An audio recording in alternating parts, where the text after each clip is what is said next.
Hello and welcome to the Film Ireland podcast, where we delve into the stories, talent and creativity behind the Irish screen industries. In this podcast, we catch up with director José Miguel Jiménez, whose powerful feature Amanda will screen on the 27th of June as part of Docs Ireland. This international documentary film festival runs in Belfast from the 23rd to the 29th of June. So we'll chat with José in just 1 minute, but first I caught up with festival programmer Stuart Sloan. Thanks so much for chatting with us. No problem at all. Thanks for having me. Docs Ireland is coming up. You've a really lovely programme, but just before we get into that, I was wondering if you could tell me a little bit about yourself and your work on the festival and sort of what brought you to this point. So I'm actually, I would say my actual job is a film editor. So I've been kind of working on documentaries for years and years. And I suppose the short answer is basically I came back from America after a period of there working on films and just found gaps in my schedule here. This was maybe about 10 years ago and started programming. Just like programming my favorite docs in like a local pub. And I kind of snowballed from there over the last few years as like, and I feel like I've timed it quite well with the explosion of kind of documentary, both internationally and here in Ireland. And so I started programming more locally and then a bit more with other festivals in Belfast, and then starting with the film festival, the Belfast Film Festival. And then we started Docs Ireland just because documentaries in general were just becoming more and more popular. And obviously, like the amount of films were becoming a lot more in Ireland specifically. And again, that just did really well. First Docs Ireland was in 2019, and we've kind of few hiccups on the way, a few worldwide international hiccups on the way. We've managed to survive. So this is our seventh year already, which seems a bit mad. Amazing. And year on year, what has changed in the festival? Because it like I presume that like it's gotten bigger. It's gotten bigger. Yeah, I feel like it's gotten bigger. Yeah, our audiences are slowly increasing. I think like um the quality, I think when you're talking about Irish films, I think the quality has massively increased. I think like, even just like this year, like even just the show, I mean, even when I say even just, sure, I feel like one of the problems maybe with film festivals sometimes is that shorts are considered lesser. But, for instance, this year our shorts competition has so many like very successful, like mature, like long-term filmmakers in it, and just to see that as whereas I feel like maybe when I started doing this, shorts were still considered, certainly documentary shorts, like a kind of stepping stone idea, but people are making shorts for its own sake now, and even just the quality of the shorts program, I think, is indicative of kind of the wider um, movement of quality in Irish documentary in general. So, like, I mean, I wouldn't just single that out, but I think the short specifically this year may be the best we've ever had. And then again, I just think like the Irish film competition we have, which is called the Pull Focus competition, it's just a lot of very, very well made films and a lot about a lot of different things, about like Irish culture, but also a lot about international culture too, not just inward looking, but outward looking. Yeah. So tell me about your work on Jose's film. I think that's lovely that it's like the industry is so tiny and we're all working on yeah, like it's the love of that goes to celebrating films, showcasing films, but then also really being a part of the films themselves. Yeah. Okay, I mean, exactly as you say, like the industry is small. I mean, we have a bunch of programmers, so it's not like I program my own film, but I only work for this festival 4 or 5 months a year, so the rest of the year I'm still, um, editing documentaries. It's funny as well because like I feel like programming and editing is basically the same job. It's just like slightly different outputs, because there's just so many like collating and watching and studying and watching things over and over again that is the same of each job. And so then, for the festival I make a lot of trailers and DCPs and clips and packages and stuff. So yeah, so the other half of the year I work on feature films. So this year, or last year I worked on Jose Miguel Jimenez's Amanda, which was like an amazing experience, but also probably the toughest job I've ever had. Like bringing an editor's eye to selection and again have like practitioners being part of the decision makers. And do you feel that is important, and you might look at a project slightly differently to the way maybe a DOP would, or someone whose craft is sort of more based in story.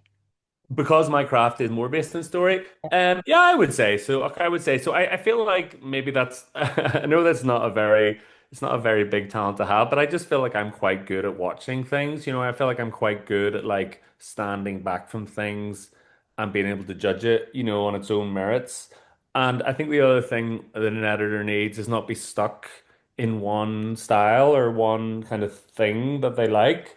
And I think that's what I try to do anyways. Like, hopefully, the festival is full of lots of different things. It's not one thing in particular. It's like full of films that hopefully someone will like something. Or sorry, everyone will like something. That's the kind of point of it. You're trying to make it as many things as possible. And I suppose, like, I think that's partly yeah, I think that's good.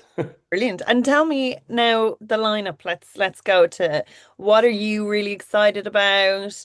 What should people probably get tickets for sooner rather than later? Yes. Okay, well, continuing on the editing front, one of my kind of film heroes, kind of one of the people who got me into documentary was Werner Herzog.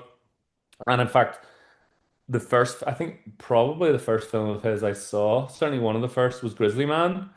And it was edited by Joe Beanie, who's gone to edit like countless features, actually both fiction. He's edited a bunch of Lynn Ramsey and Andrea Arnold films, as well as like about 20 of Herzog's films, both fiction and docs. But Grizzly Man was one of the first films I ever really got into as a documentary where I would watch it over and over again, like because it was funny as well.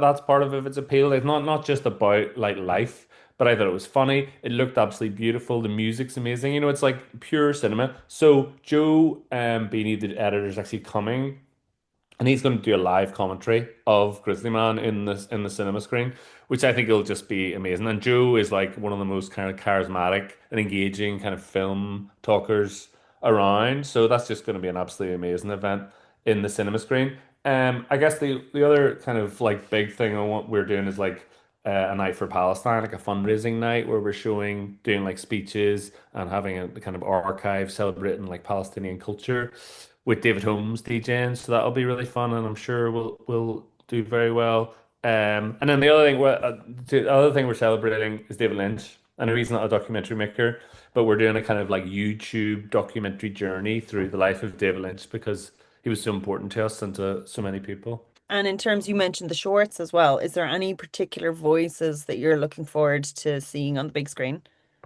Oh yeah, yeah. I mean, I probably couldn't signal one out. I know Rory Bradley he's a kind of young filmmaker from Belfast who's done very very well um in festivals across the world with his film We Beg to Differ, which is just like a beautiful beautiful film. And I just again that I guess that's what I would say as well is like all these films in the shorts, not only are they really good, but they're just beautiful looking cinematic films. And so to see them in the cinema, and especially with shorts that don't really get the chance to be screened in cinema spaces, as much as the features would. That and like Ross McLean's new film, Dennis and Harvey's new film, and Kat Niemer McClay's new film, just like to see them in the cinema space, will be brilliant. And that's on Saturday, June 28th in the QFT.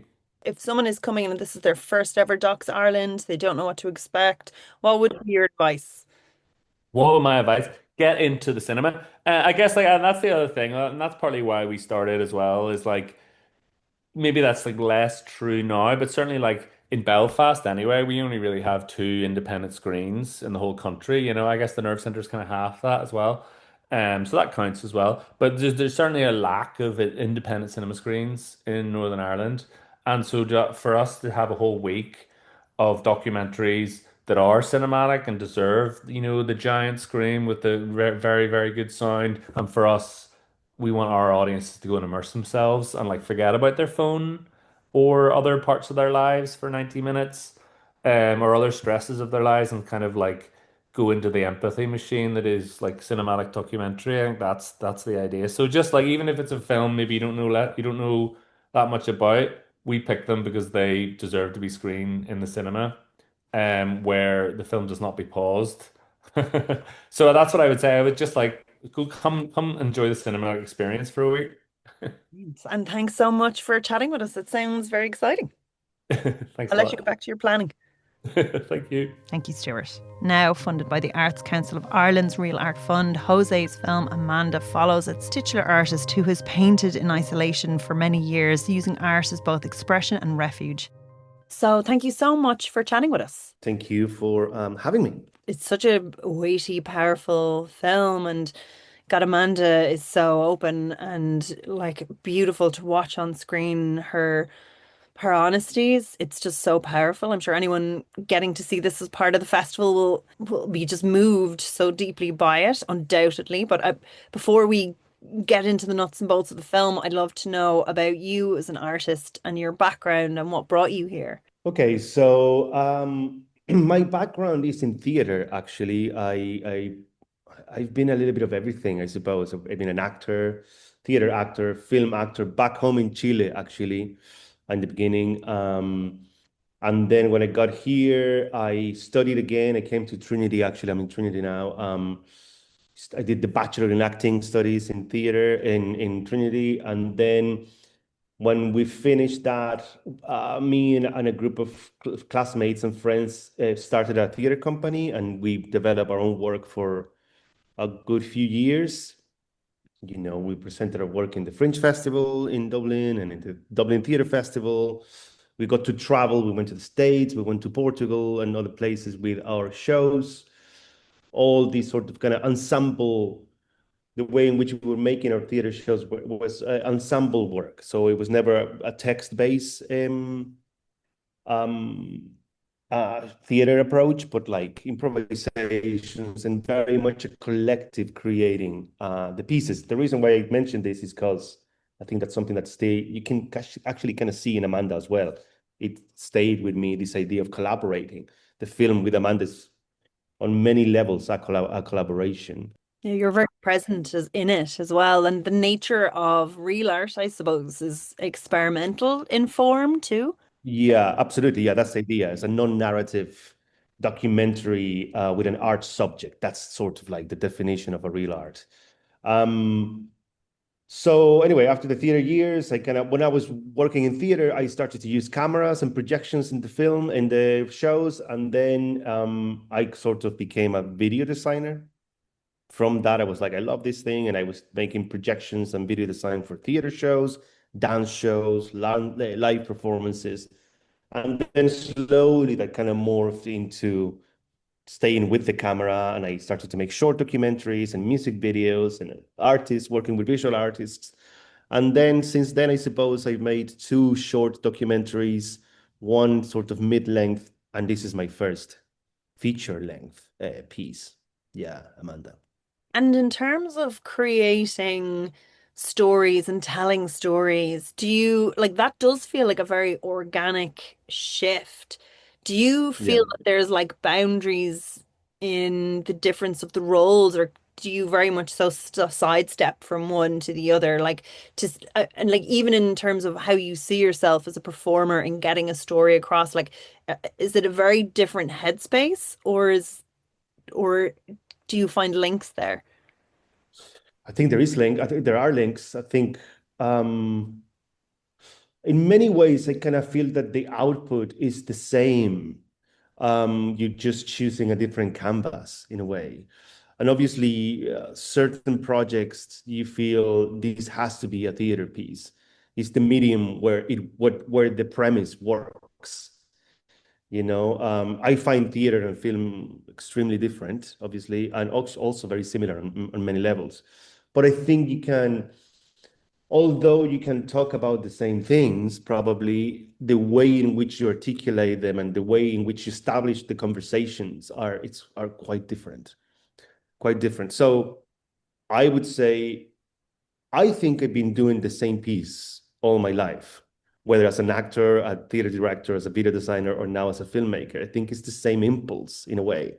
What that is, I don't know yet exactly. But I think I see a continuity in everything that I made, even though if anybody saw everything and at the same time, they were like, there's no connection to them. There is an attempt. And I think, and we talked about this with Amanda actually a lot. We talked about this as the thing that brought us together in a way, the thing that me and her shared, which is this sort of resistance to authority, maybe, or power, an issue with power. I think I had that as a Chilean person because of our history. I think it's very much the history of Ireland as well. I think it's the reason, I know it's the reason why I landed here originally when I was 23. If that was to me, they had this romantic idea of what it was to be here, informed by this sort of politically romanticized, or this romanticized version of the political history of Ireland from my Chilean eyes, and it is a relation, a conflicted relationship with power, which Amanda obviously also has because of her history, and I think that's something that's been very present in everything I've done in many ways. Yeah, like I'm thinking about the theater shows that we made with the company. The company was the name of the company we had together. The first show was about basically saying that whatever was happening on the stage was not happening. It was, and that was a whole reflection and criticism of how reality is built. It's like this thing is just built and it's not what it's supposed to be, or we can change it if we want to, that kind of stuff. I feel that from my first piece as a creator, which is that one, to Amanda, which is the last one, the most recent one, there's something very similar in saying what this story is. There is accountability here it has remained invisible, unnamed, silenced, and it has to be articulated, and it has to be uttered and listened to. I think the impulse is the same in a way.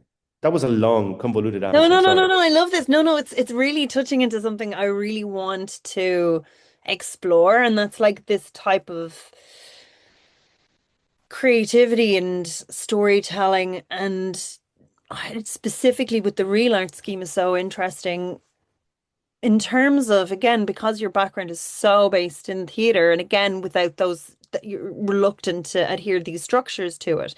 Was there anything difficult in like having a film that is you create it yourself and it's separate from the audience? Like, or do you feel like it's separate from the audience? Like it's something that you bring then as a final form, as opposed to something that's free flowing or organic or a theater or subject to change or something that is very much so open to how it is perceived in that medium?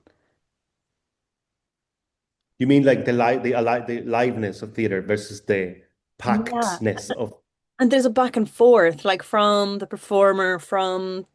performer to the audience. And it's like there's this sort of organic thing that's happening, as opposed to like a feature film is very, when you're finished, it's sort of set and it's something that you present out. Yeah, I mean, yes and no, I suppose. Let me think about it. I mean, again, because I've also been a performer, a theater actor, I'm super, super aware of how much you feel the audience when you're on the stage. And although if you're an audience, you may never know or feel this, it's incredibly loud, the connection, you can feel everything that's happening in the audience when you're performing, when you're on the stage. It's mad. And it's a super intense dialogue, even though from the other side, it might feel like, oh, you're just repeating the same thing every night. I've always had a feeling, and I don't know if this is correct or what, but look, I've always found that theater is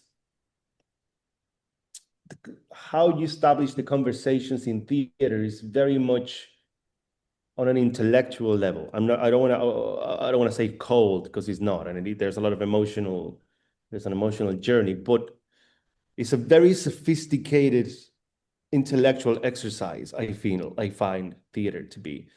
the dialogues and the conversations are very sophisticated in terms of kind of almost like philosophical level, right?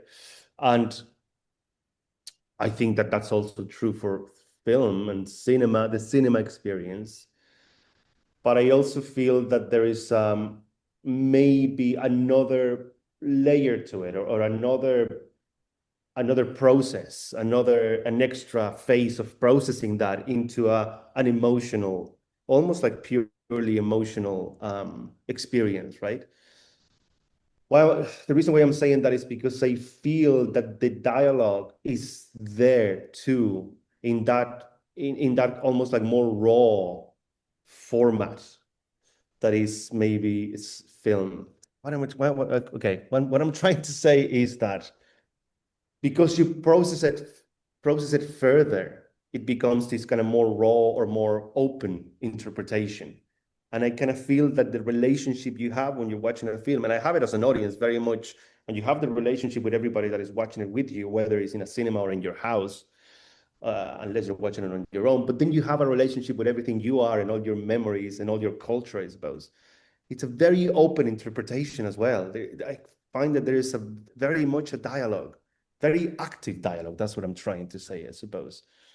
So yes, in the sense of like theater happens, it's live. And if something goes wrong, it goes wrong in real time and you have to improvise and change. That doesn't happen with film, but because you're the window that is the screen, it's so here. It's almost like it's happening to you in your subconscious as well, you know?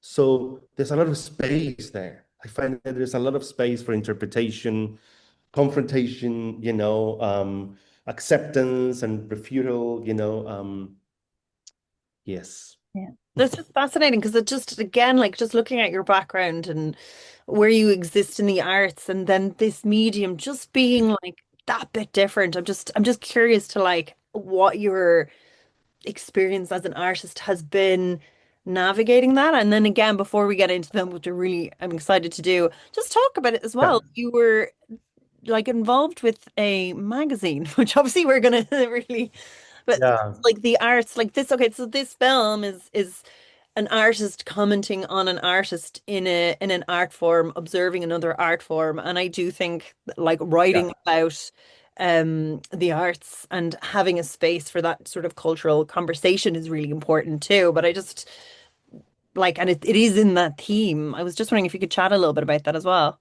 A draft, DRAFF. Draft, yeah. It's a magazine that we with my friend and colleague Lee O'Donoghue. She is a dancer, choreographer, writer, performer as well. And my other friend, good friend Rachel Donnelly, who is a writer and a poet as well. And so we many years ago we were talking about performance, live performance. Actually, it was all about live performance.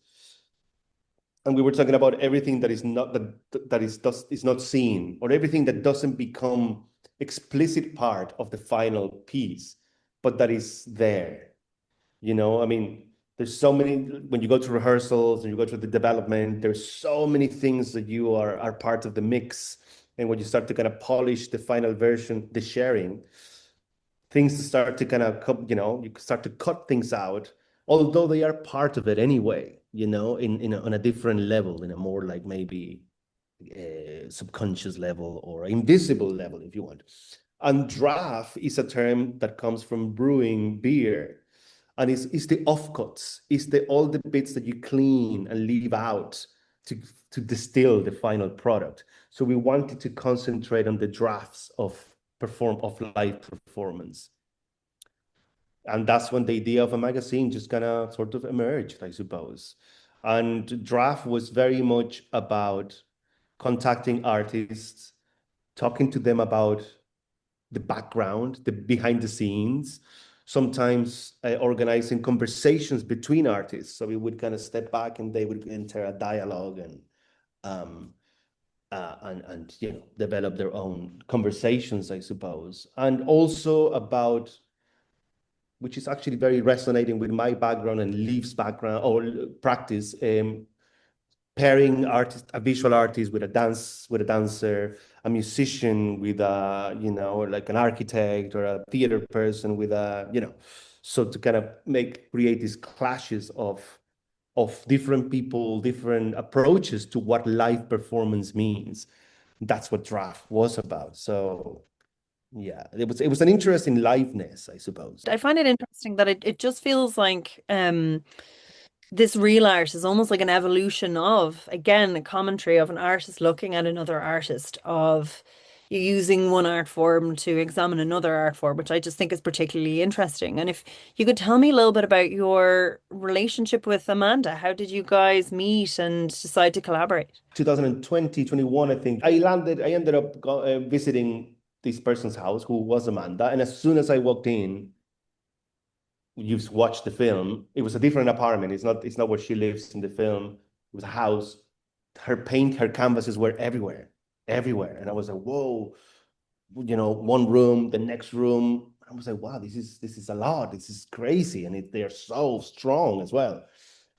And then I met Amanda for the first time, and we kind of had a good vibe, just kind of chatting. And then I asked, like, what is this? What are these pieces? And she was like, well, they are my creatures. If it wasn't for them, I wouldn't be around. And I was like, whoa, okay. Okay, that was it. And towards the end of the night, I said, like, look, I film stuff. Would you be up for me coming to film you as you work, basically? She was like, okay, let's try it. And that was the first impulse.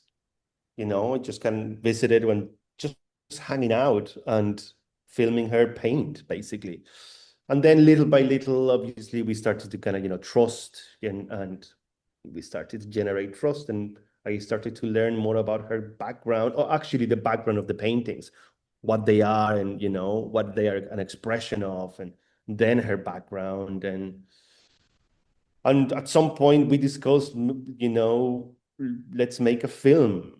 And really, for me, I suppose the impulse was an interest in her and in her strength and her resilience. And also this thing about power, confronting power and trying to kind of go like, basically that's what it is, like, fuck you, you know, um, and then for Amanda, there was also a very specific reason, which is she had experienced a long history of being silenced throughout her life on many different levels. And this opportunity of making a film presented itself as a way of like a platform for her voice, a voice that she very much has always had, very clear, very eloquent. But the platform were always removed from under her. And so it became like, let's make this, let's make it loud. Um, we didn't know that we were gonna make a feature or even a documentary. In the beginning, it was just like, let's just do this. So we filmed for 4 years. We were hanging out. One of the cool things that we did in the beginning, where we were like, let's not do interviews. Let's try not to get to the bottom of it. Let's just hang out. Let's hang out and film. So we did it for 4 years. So little by little, we started to get deeper. Our relationship starts to get deeper. And on many levels, for me, the film is the history of our friendship in a way too, you know. And yeah, and then obviously, as it happens when you're making a film, I suppose things started to happen, different things. We organized the first exhibition. Her father passed, and the publication of the article, um, they all became part of the experience that we were basically just tracking, you know, and trying to think of a way of telling the story, her story, of building a platform. That's what it was, really. Build the platform so that voice can, be loud. Oh, like she is so powerful in it, and you can see Yeah. how, yeah, like how art is such an integral piece of processing and I'd say healing, but expression. Like it feels like expression, like there's a Yeah. like a kind of weight to it and a power to it as well. In It's when like it's like showering or eating for her, or you know what I mean? It's like an essential. I mean, she says it herself. It's a stabilizer, but it's as she says in the film, it's for me one of the most impressive things in the beginning was when in the first few months, I suppose, when I realized that she was just painting and going to the next one, the next one. And she was like, I don't know if I should do anything with these things. She hadn't exhibited. She exhibited before other pieces, but there was this. She had an exhibition 10 years ago, and when she was younger as well, when she was very young, I suppose. But this particular, the fluorescent phase, it was all just like next one. It was the movement. It was all about the movement. I realized with Amanda as well, with the film as well, is like it's just about having the conversation. That's really important. Having like that's what a film, that's what a piece is. For me, no matter what medium, that's something that crosses every medium as well. It's a conversation. You want to have the conversation, and so the moment of sharing is it's the moment when it happens because that's when the conversation begins in a way with others.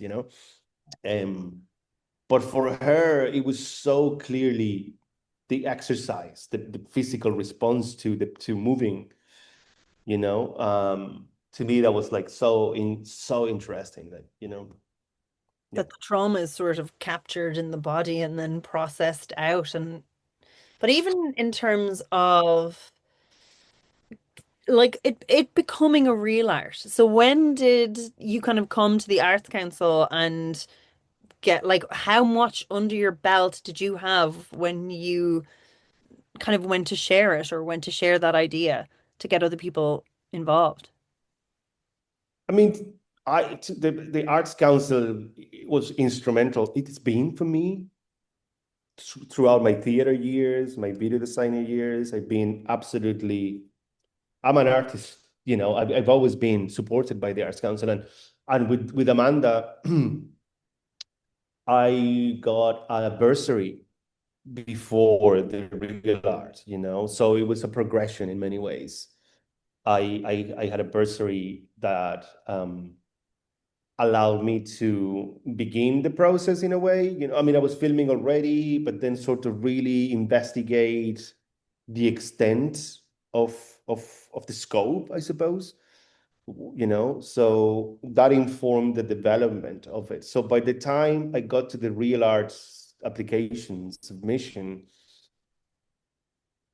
we had already been working on it for around 3 years, I suppose, filming.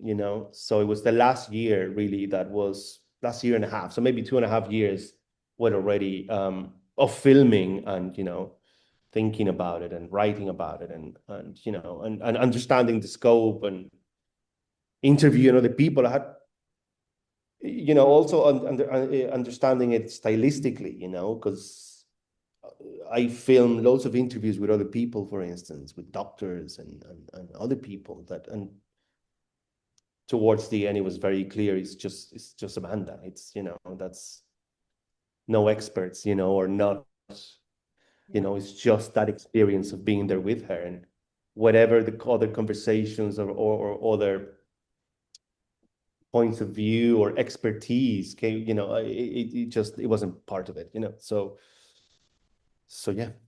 Yeah. Yeah. I suppose, yeah, then you're giving the authority the voice as well. Do you know, like that makes perfect sense like it's such an Yeah. emotional story. In terms of editing and the process of filming, is it something that was evolving and changing and editing? Like, were you editing it as you go? Did you?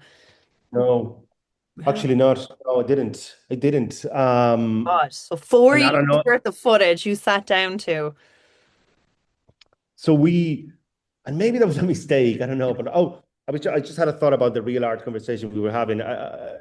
It's extraordinary what the way the amount of freedom and artistic and authorship that an award like the real art gave us, and me, of course, in terms of having no pressure or no particular agenda to fulfill or but to really stick to the experimental nature of of the process and of the impulse, really. So I didn't edit as I was filming at all.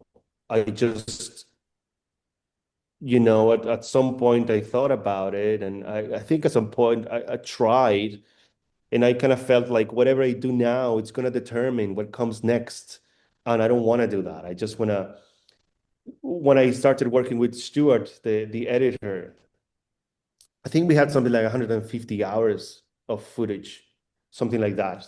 And I came in with I remember I had written something about the approach, and I was like, I want us to be in a sea of Amanda's experience.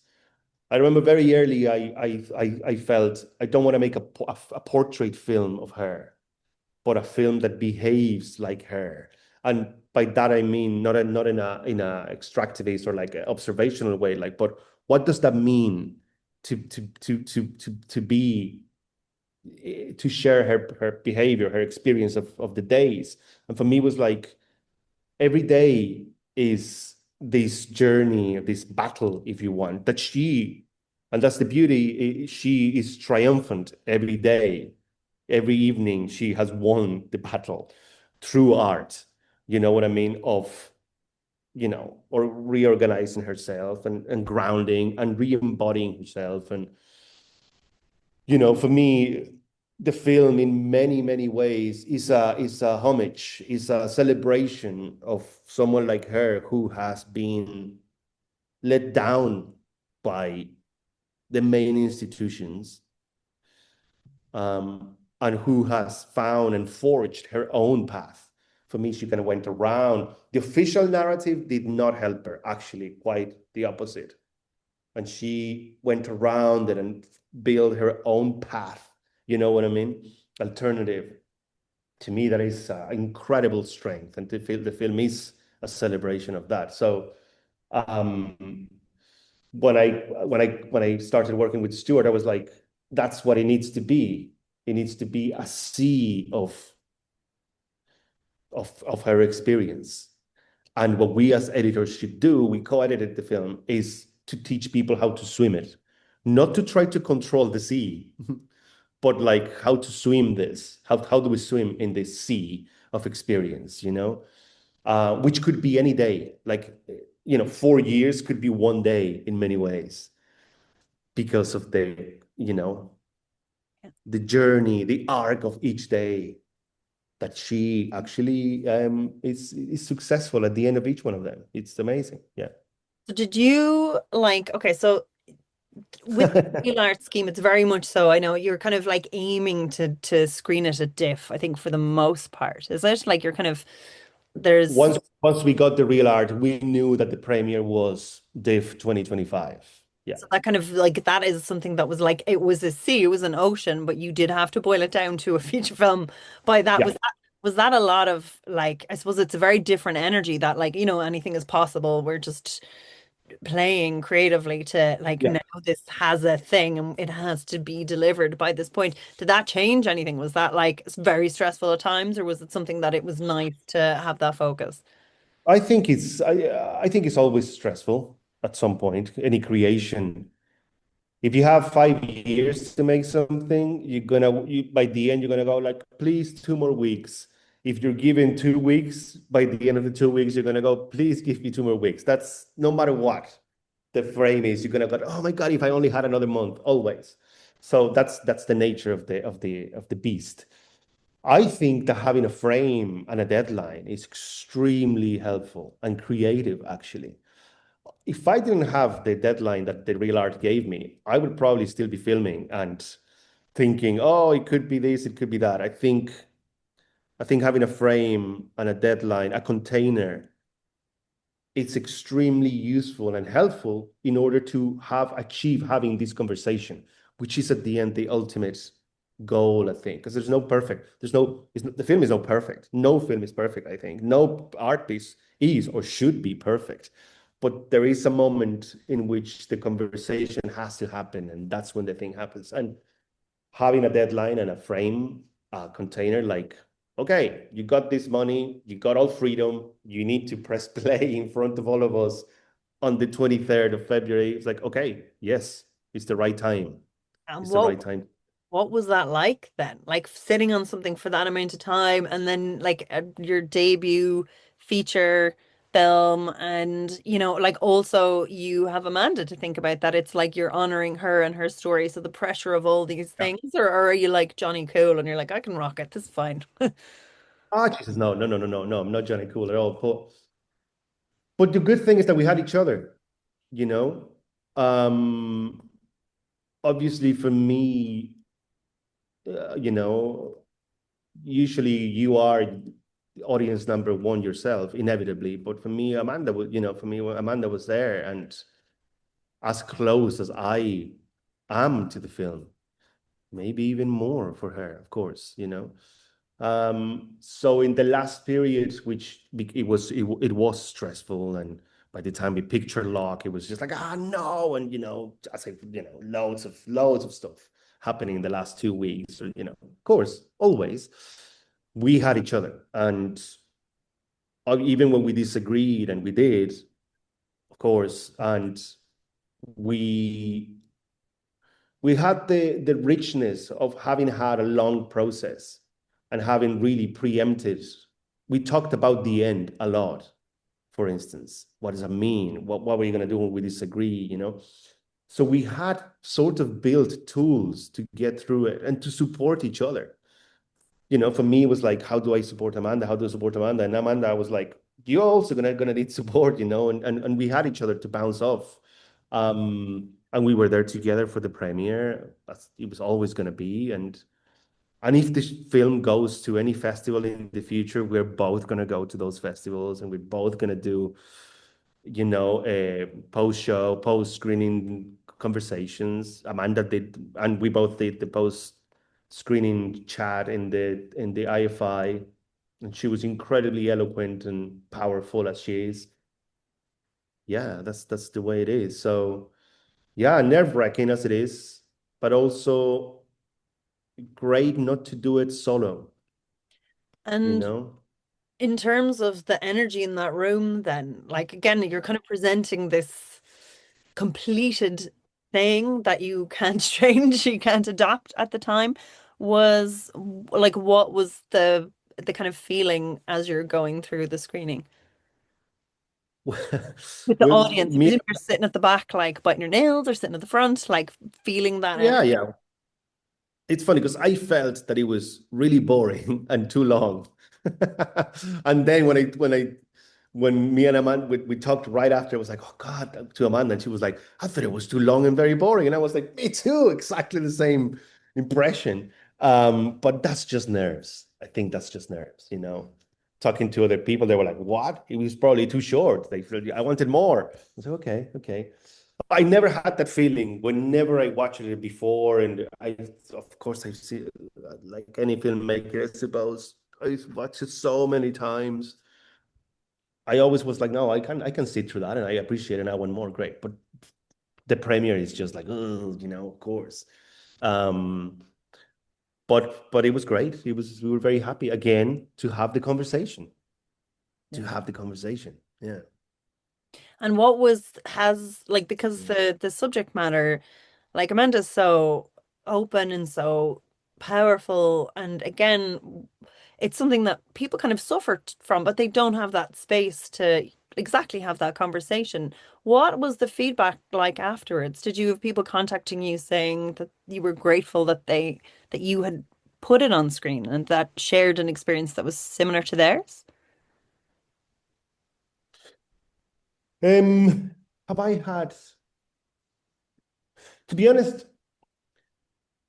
for me, one of the concerns before the premiere was, is it too dark? Is it a very is it a how do you say it? Is it like, is it a depressing film? You know? I know that it's a tough story, but for us with Amanda, it was always the humor was very, very, very much present throughout our process. Even when we were going through the depths, of difficulty and rawness. It was we connected through humor. She's hilarious, and I think we connected really, really well through our humor. And so we always talked about humor is important, like we have a laugh always, no matter what. And then towards the end of the process, before the premiere, I would watch the film and I was like, oh God, is this just too dark or something? And what I got in terms of feedback a lot was like the opposite. Everybody was like, it's actually quite uplifting. It's actually quite like, many of my friends who are artists as well, they were like, it just really want to make me go and fucking do what I do and like really get back to work and for people with experiences like Amanda or similar or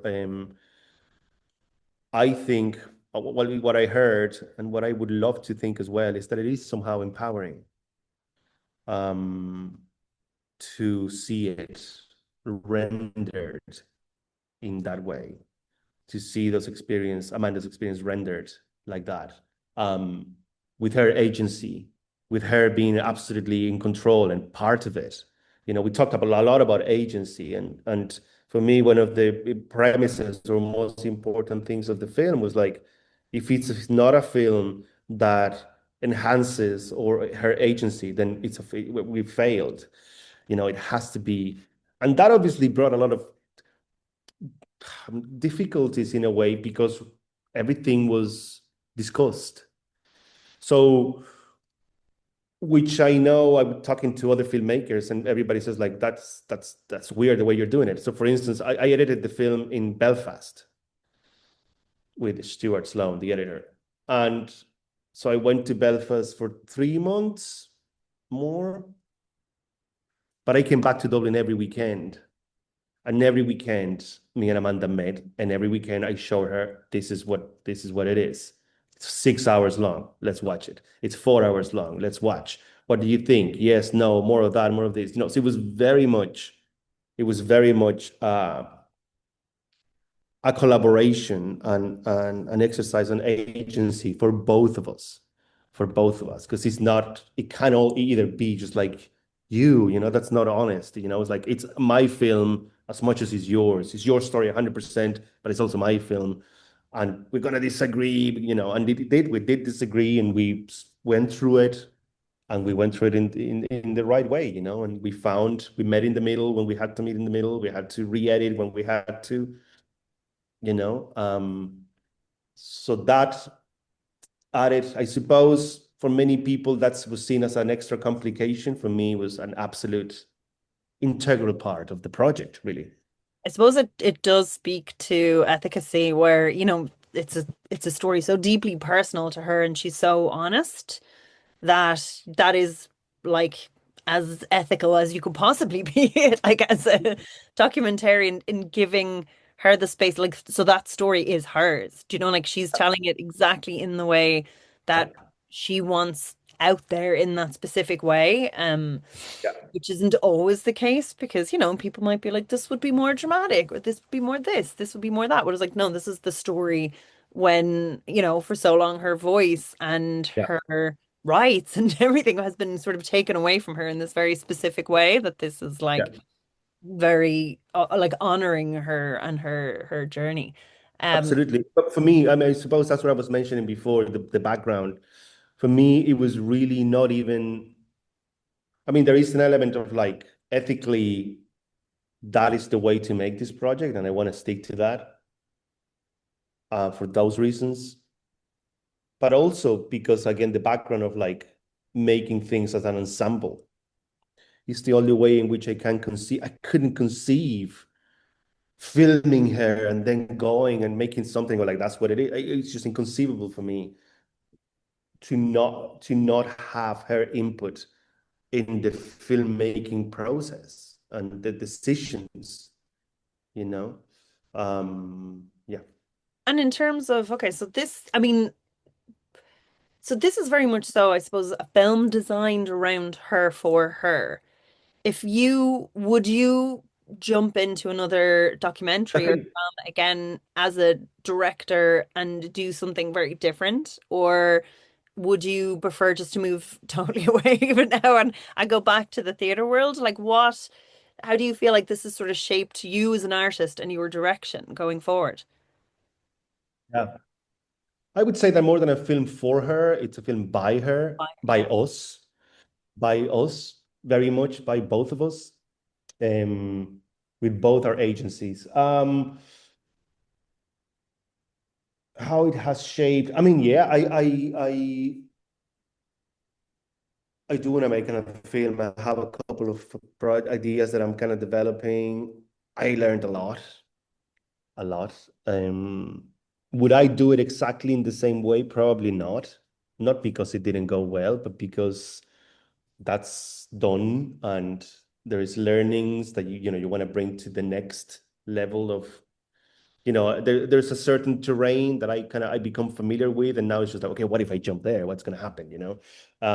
So that's where the impulse goes now. So I am developing another couple of ideas that I hope to turn into another documentary, maybe a drama. Maybe that's what's next. I have the main idea that I'm sort of thinking of. I'm not quite sure whether it's a documentary again or maybe it's a sort of something written and drama, But I'm also going back a little bit to theater, mostly to design. I'm video designing for a couple of projects, which I really like. I really love. But it's like a bridge for me between my two histories or my practices, Yeah.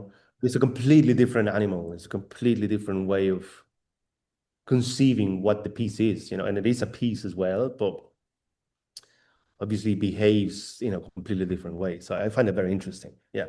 Does well, look, we look forward to seeing what you do next. Anything film related, come back and chat with us. And yeah, we'll see you at Docs Ireland for that fantastic screening. We hope everyone enjoys it and we hope you have a great time. Thank you very much. Thank you very much for this. And thank you so much for listening. So get your tickets for Amanda or check out the wonderful festival lineup now at docsireland.ie.